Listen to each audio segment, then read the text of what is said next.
अभी तो 30 रुपए आ जाएं, 50 रुपए आ जाएं, 100 रुपए आ जाएं, इससे ज्यादा तो आते नहीं है। किस तरीके की सेफ्टी आप रखते हैं अपने ऑटो में? लेकिन सवारी के तभी कोई बैठ ही नहीं रही तो उसका कोई मतलब ही नहीं है। हम तो आते हैं 2-5 घंटे। केजरीवाल जी ने ऑटो वाले के, हर ऑटो वाले के 5-5 हजार रुपए खाते में डाले हैं। राजस्थान सरकार ने ऑटो वालों के लिए 5 रुपए भी नहीं डाले किसी ऑटो वाले के, किसी के खाते के अंदर। क्या हमारे घर वाले नहीं है, हमारे बाल बच्ची नहीं है क्या? कोरोना वायरस जिसके चलते कई लोगों की नौकरियां जा चुकी हैं, कई लोगों की नौकरियां होने के बावजूद तनख्वाह नहीं आ रही है। ऐसे में कुछ लोग ऐसे भी हैं जो कि रोज कमाते हैं, रोज अपनी कमाई को खर्च करके अपना घर चलाते हैं, अपने बच्चों का पेट भरते हैं। वैसे ही लोग हैं हमारे ऑटो ड्राइवर्स और हमारे कैब ड्राइवर्स, जो कि रोज कमा के रोज अपनी कमाई को खर्च कर कर अपना पेट भरते हैं। तो आइए आज उनके बारे में, उनसे उनकी लाइफ के बारे में जानेंगे कि क्या उनकी कमाई हो पा रही है, क्या वे लोग सही से अपना पेट भर पा रहे हैं, अपने बच्चों का पेट भर पा रहे हैं। आइए चलिए चलते हैं, उनसे कुछ बात करते हैं। सर अभी लॉकडाउन के पहले तो 1000-1200 रुपए तक कमा लेता था पर डे के, यानी 30,000 रुपए महीना कमा लेते थे। अभी कितना कमा लेते हैं? अभी मुश्किल से 300 या 400 रुपए कमा पाते हैं, क्योंकि 1 या 2 बुकिंग आती है पूरे 12 घंटे में। 1 या 2 बुकिंग आती है सिर्फ। ये बताइए पहले कितना घंटे काम करते थे और अब कितना घंटे काम करना पड़ रहा है? पहले 15 घंटे काम कर लेते थे और अभी लॉकडाउन की वजह से सुबह 5 बजे से लेकर के शाम को 9 बजे तक काम कर पाते हैं। सुबह 5 से शाम को 9। और दिन भर में कितनी राइड आती हैं? 2 या 3। सिर्फ 2 या 3? बाकी टाइम क्या करते हैं? बेटर रहता है, एंजॉय करते हैं राइड का। ये बताइए इसके अलावा आपके ऊपर कोई लोन भी है? क्योंकि कई बार ऐसा होता है, अक्सर लोग गाड़ियां जो है लोन पे ले लेते हैं और सोचते हैं गाड़ियां चलाएंगे तो उससे फिर लोन चुका लेंगे। जी सर, ये गाड़ी लोन पे है, मोबाइल लोन पे लिया हुआ है। तो आपको बैंक की तरफ से कोई रियायत दी गई है? सर बैंक की तरफ से गाड़ी की रियायत तो मिली है, 2 किस्तें आगे सरक गई है। बाकी मोबाइल की किस्तें तो वही जारी है अभी। और ये बताइए आप गाड़ी के अंदर सेफ्टी का ध्यान कैसे देते हैं? सर बिल्कुल ध्यान देते हैं, मास्क लगा करके, दूसरा गाड़ी को सैनिटाइज करके, तीसरा जो भी सवारी पैसेंजर आता है उनका हाथ वगैरह को ये साफ करवा के इससे सैनिटाइजर। तो आप मतलब लोगों को गाड़ी में बैठने से पहले सैनिटाइज करवा के बिठाते हैं? हाँ सर, पहले आते ही उनको गाड़ी टच नहीं करने देते, पहले उनके हाथ वगैरह सैनिटाइज करवाते हैं, मास्क उनके कंप्लीट होते हैं, तब फिर अंदर बिठाते हैं। और अगर किसी के पास मास्क ना हो तो? नहीं होगा तो सर हम उपलब्ध करवाएंगे उन्हें।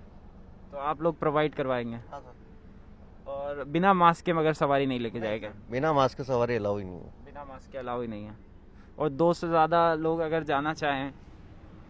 नहीं सर, 1 या 2। ये बताइए आप 300-400 रुपए रोज कमा रहे हैं, पहले 1000 कमाते थे, तो क्या आपका गुजारा हो पाता है?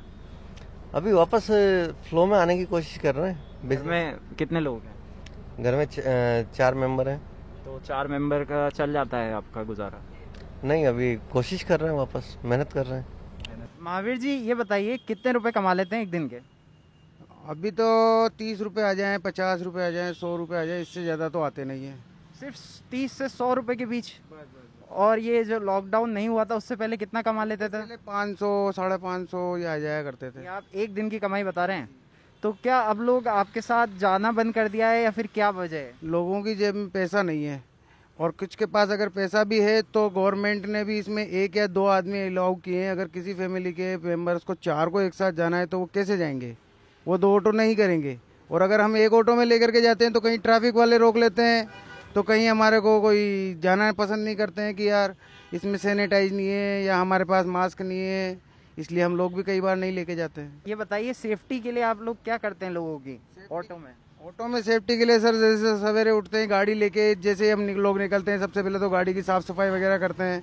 सैनिटाइज वगैरह लाया हुआ है, हाइड्रोक्लोरिन मिला करके उससे गाड़ी में छिड़काव वगैरह कर देते हैं। हमारे लिए सैनिटाइज लाया हुआ है, जो हाथ वगैरह साफ कर लेते हैं। सवारी बैठती है उसके पहले सैनिटाइज रही होती है गाड़ी, और बाद में उतरने के बाद में जब दोबारा दूसरी कोई सवारी आती है तो फिर छिड़काव कर देते हैं। तो ये बताइए अब आप कह रहे हैं कि 30 से 40 रुपए या कभी 100 रुपए आप कमा लेते हैं, घर में कितने लोग हैं आपके? घर में अभी 3 लोग हैं। तो क्या आपका गुजारा हो जाता है? गुजारा तो नहीं होता है, लेकिन क्या करें, कम करना पड़ता है। एक टाइम नाश्ता करना पड़ता है, एक टाइम खाना भी खाना पड़ता है। कभी अच्छा काम होता है तो दोनों टाइम खाना भी खाना पड़ता है। अच्छा, तो सरकार की तरफ से कोई मदद या फिर अभी तक तो कोई मदद नहीं रही गवर्नमेंट की तरफ से। ये जरूर है कि हमारे मम्मी का जो अकाउंट है जीरो बैलेंस है, तो 500-500 रुपये 2 बार आए, तीसरी बार के अब आने की आशा है। मेरे साथ इस वक्त कुछ ऑटो वाले हैं, कुछ लोडिंग वाहन वाले हैं। आइए उनसे कुछ उनकी समस्याओं के बारे में जानने की कोशिश करते हैं। जी, किस तरीके की परेशानी आप फेस कर रहे हैं इस लॉकडाउन के चलते? भाई लॉकडाउन में परेशानियाँ ये है सर हम लोगों के साथ में कि मतलब थोड़ा जोर से बोलिए। जैसे 10-10 हज़ार जो मतलब कमाते थे, उस जगह मतलब क्या है, हम लोग बैठने के बाद में 15-15 हज़ार रुपये 2 महीने में मतलब 30 हज़ार अलग खर्चे हो गए। उसके बाद में अगर लॉकडाउन खुला भी सही तो भी अभी कोई धंधे नहीं है और दुनिया भर की परेशानियाँ भी चल रही हैं हम लोगों के साथ में। और फिटनेस और बीमा ये सब भी गाड़ियों के अभी कराने बाकी हैं और सरकार की तरफ से भी हमको कोई सहायता नहीं मिली। न तो हमारे राशन कार्ड चालू हैं और न तो इसके भूतपूर्व में कोई सामान वगैरह मिला और किट वगैरह भी आए, उसमें भी कुछ भी नहीं दिया गया और सारी दिक्कत ही है। मतलब ये बताइए, क्या आपके साथ सवारियां जाना पसंद कर रही है? नहीं, अभी तो कुछ कोई नहीं कर रही है, अभी तो सवारी जाना। कोई सवारी नहीं जा रही है। तो पहले कितने रुपए महीना कमा लेते थे और आप कितना कमाते हैं? 500 रुपये रोज कमा लेते थे, अभी तो 100 भी मिल जाए जो बहुत है। 100 भी मिल जाए। और अब तो सरकार ने जैसे कहा है कि जो भी वाहन है उसमें 2 से ज़्यादा लोग नहीं बैठेंगे, तो उसमें कोई परेशानी आप? परेशानी आ रही है ना, 2 से ज़्यादा बिठा नहीं सक रहे ना, बैठ ही नहीं पा रहे। अब चालान बन जाता है, पैसा भी नहीं मिलता। सेफ्टी को लेकर किस तरह का ध्यान रख रहे हैं आप ऑटो में? एक तो सैनिटाइज कर लेते हैं, जो भी पैसेंजर आते हैं 1-2 आते हैं और उसमें ज़्यादा पैसे देते नहीं हैं, पड़ता खाता नहीं है, लेकिन मजबूरी में चलाना पड़ता है, क्या करें। मैंने सुना है कि अक्सर जो लोग गाड़ियां लेते हैं, ऑटो लेते हैं या फिर कोई भी लोडिंग वाहन हो, वो एक लोन पे ले लेते हैं उधारी करके। लेकिन क्या होता है कि लोन वो है चुकाते हैं अपनी कमाई से। तो क्या आपका भी ऑटो लोन पे है? नहीं सर, मेरा ऑटो पहले लोन पे था, वो तो पहले फ्री हो चुका है। लेकिन फिलहाल ऐसी स्थिति नहीं है कि हम दोबारा से कोई लेना चाहें, तो ऑटो फाइनेंस भी आजकल बंद हो चुके हैं। करीब करीब फाइनेंस वाले ने मना कर रखा है कि भाई अभी ऊपर से आदेश आए हैं हमारे के ऑटो फाइनेंस नहीं होंगे, क्योंकि इतनी अब कमाई है नहीं पहले की तरह। 500-700 रुपये कमा लेते थे, अभी 100-200 रुपये बनना बहुत भारी पड़ रहा है। सवारी आप लोगों के साथ नहीं जा रही है? सवारी तो नहीं जा रही सर। उसके पीछे क्या कारण है? आप लोग क्या सेफ्टी नहीं रख रहे हैं ऑटो में या सैनिटाइज नहीं कर रहे हैं? सवारियाँ तो है ही नहीं ना, सवारियाँ तो है ही नहीं है मार्केट में। बच्चे सारे चल यहाँ से पूरे घर अपने घर जा चुके हैं। यहाँ पे एक सवारी अलाउ करेगी कोटा के अंदर। अब आज 3 आदमी अगर बस से आते हैं या ट्रेन से आते हैं कि 3 आदमी अलग अलग ऑटो थोड़ी करेंगे, जिसको एक ही जगह जाना, एक ही परिवार का आदमी है। तो मजबूरी में अगर कहीं भी मुसीबत आती है तो उसको बैठाना ही पड़ता है, 3 ऑटो कर नहीं पाएंगे। उसका भी थोड़ा डर रहता है हमारे पुलिस वालों को भी, 3 सवारी क्यों बैठा रहेगी, 4 क्यों बैठा रहेगी, वो भी प्रॉब्लम है। दूसरा कोचिंग के बच्चा, एक ही बच्चा कोटा के अंदर है नहीं, कोचिंग सेंटर से ही कोटा चलता है। कोचिंग में कोई बच्चे है ही नहीं, ट्रेन है, बस है, टोटल 100% बंद हो ही रही फिलहाल। तो सवारी का आने जाना कोई है ही नहीं। कुछ छोटा मोटा कोई अनजान कोई मिल जाता है, कोई अनजान कोई मिल जाता है तो 100-200 रुपये काम हो जाता है, उससे गुजर कर लेते हैं। ना कुछ शौक कर पाते हैं ना कुछ कर पाते हैं। रोटी सब्जी के अलावा कुछ भी कोई काम नहीं हो पा रहा है। वही खा रहे हैं बेटे बेटे, पहले का कमाया वही खा रहे हैं। 1 रुपए का धंधा नहीं हो रहा अभी इस टाइम पे।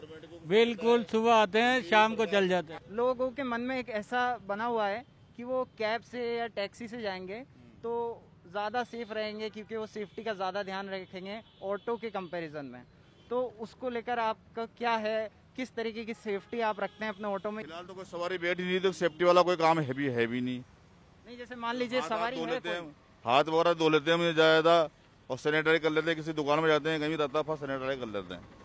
लेकिन सवारी के तभी कोई बैठ ही नहीं रही, तो उसका कोई मतलब ही नहीं है। हम तो आते हैं 2-5 घंटे बैठ के वापस चल जाते हैं। हमारे पास है सैनिटाइज, तो हम साथ रखते हैं, पैसे लेते हैं, पैसे देते हैं, तो सैनिटाइज रखते हैं। कि सरकार की तरफ से इतना मतलब न्यूज में हर चीज पर प्रसारित होता है, भाई इतने दिया जा रहा है, इतना दिया जा रहा है, लेकिन सहायता हम लोगों तक तो पहुंच ही नहीं पाती है। सहायता नहीं पहुंची आपके पास? तो ये मतलब मिथ्या बात कर करके मतलब लोगों को क्यों गुमराह करते हैं मतलब नेता लोग। नहीं, मैंने तो सुना है कि सरकार लोगों के डायरेक्ट अकाउंट में पैसा डाल रही है। अरे कुछ नहीं डाला है। आप बताइए कि जहाँ मतलब 30-40 हजार का खर्चा, वहाँ 30-40 हजार का खर्चा, वहाँ 500-500 रुपए से क्या खर्चा चलेगा आदमी का? और राशन कार्ड तक आदमी सारे बंद हैं सब लोगों के। आज 6-7 साल हो गए इस बात को लेकर के। तो आपको राशन का सामान भी कुछ नहीं मिला? कुछ नहीं मिला। कैसे गुजारा कर रहे हैं फिर? गुजारा क्या कर रहे हैं, बस ऐसे ही गुजारा कर रहे हैं। लेके उधार ले रहे हैं, क्या कर रहे हैं गुजारा अभी तक। ये स्थितियाँ चल रही हैं उन लोगों के साथ में। कुछ भी नहीं है। और नेताओं से बड़ी बड़ी बातें करवा लो, हम तो ये कर देंगे वो कर देंगे, और पैसा फंडिंग भी जाता है, पैसे का पता नहीं चलता। आम जनता गरीब तक तो पहुंचने नहीं देते सब, ये बीच में बिचौलिए खा जा रहे हैं। घर बैठे हुए हैं तो उसकी स्थिति क्या होगी आप अंदाजा लगा लो। इस बात के लिए हम रोज कमाते हैं, रोज खाते हैं, रोज कमाते हैं 400-500 रुपये रोज खर्च हो जाता है, बचत तो कुछ होती नहीं है। और कुछ बचत करते हैं बाल बच्चों को लिए, जो लॉकडाउन में था वो खत्म हो गया। से क्या सुझाव देना चाहेंगे, किस तरीके की मदद आप मांग रहे हैं? भाई मदद ये मांगना चाह रहे हैं हम लोग कि भाई जैसे 50 दिन तक हम लोग जो बैठ करके खाए हैं, 50-50 हज़ार रुपये खर्च हो गए, तो कम से कम इसमें कुछ सहायता की जाए। उसके बाद में फिटनेस बीमा ये सब आ रहे हैं, उसके लिए भी मतलब हम ऊपर दबाव डाला जा रहा है कि भाई इसको आप नवीनीकरण कराइए। तो हम लोग कहाँ से कराएंगे जब हम लोगों के पास इतनी व्यवस्था ही नहीं है। पुराने पैसे थोड़े बहुत जो बच्चों के लिए या दूसरों के लिए जो बचा के रख रखे थे भविष्य के लिए, वो सारे पैसे खा गए बैठ करके, तो आदमी आगे क्या करेगा। तो सरकार से मेरा निवेदन है कि जितना हो सके उतनी मतलब मदद की जाए। जितने भी ऑटो वाले हैं, रेडी वाले हैं, या उस तरह के कामगार लोग हैं जिनको सबको दिया जाए, मतलब जिनके राशन कार्ड बंद हैं उनके राशन कार्ड चालू किए जाएं। और सब चीज़ होते हुए भी रहते हुए पैसे की कमी नहीं है भारत देश में, लेकिन ये चीज़ें लोगों तक नहीं पहुंचती है, सिर्फ बातों तक गुमराह करके रह जाता है। द वायर के और वीडियोस देखने के लिए सब्सक्राइब करें और बेल आइकन पर क्लिक करें। स्वतंत्र पत्रकारिता की आर्थिक मदद करने के लिए डिस्क्रिप्शन में दिए गए लिंक पर जाएं और अपनी राशि चुनें।